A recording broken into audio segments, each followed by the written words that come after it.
Selamat pagi Jemaat Gemindo Nazaret yang dikasihi Tuhan. Kita bertemu lagi dalam acara Embun Pagi.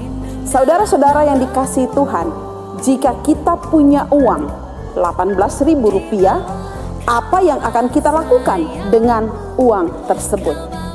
Penatua Steffi Marco Thomas akan memandu kita dalam renungan di pagi ini.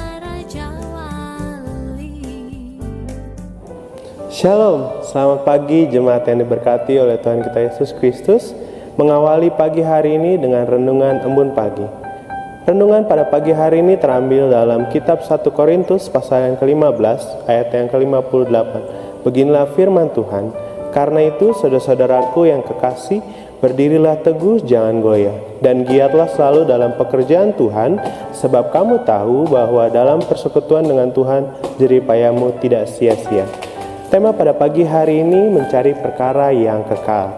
Bapak Ibu yang terkasih, seorang penasihat keuangan yang terkenal menggambarkan realitas tentang investasi uang secara demikian: harapkanlah yang terbaik dan bersiaplah untuk yang terburuk. Pernah diadakan satu riset mengenai penggunaan uang sebesar 1 pound sterling, kira-kira Rp18.000. Jadi kalau uang Rp18.000 digunakan untuk makan, maka akan habis khasiatnya dalam waktu 5 jam. Dan kalau digunakan juga untuk membeli dasi, maka akan ketinggalan zaman setelah dipakai 5 minggu.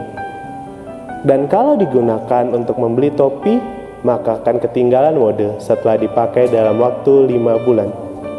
Tetapi kalau dipakai untuk membeli peralatan mobil, hanya akan bertahan untuk waktu 5 tahun.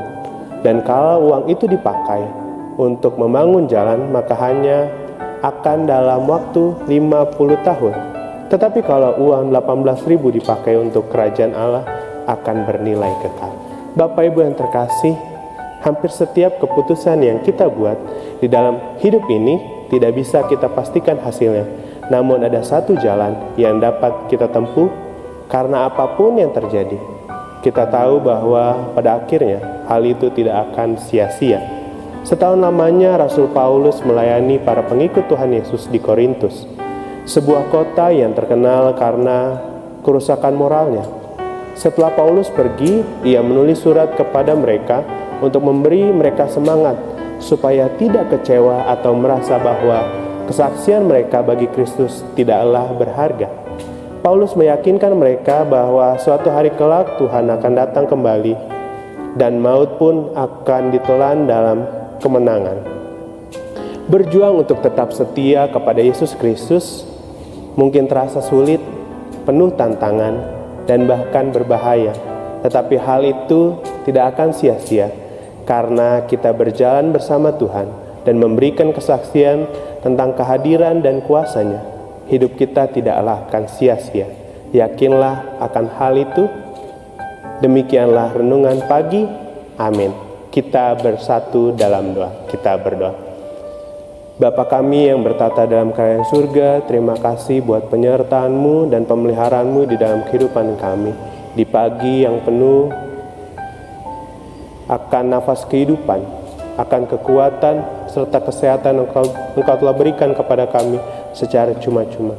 Biarlah Tuhan menyertai dan membimbing kami dalam segala aktivitas kami di hari yang indah ini, Tuhan. Di dalam nama anak-Mu Yesus Kristus, sumber segala berkat kami. Haleluya, amin. Demikianlah renungan pada pagi hari ini. Terpujilah Kristus dan selamat beraktivitas. Shalom.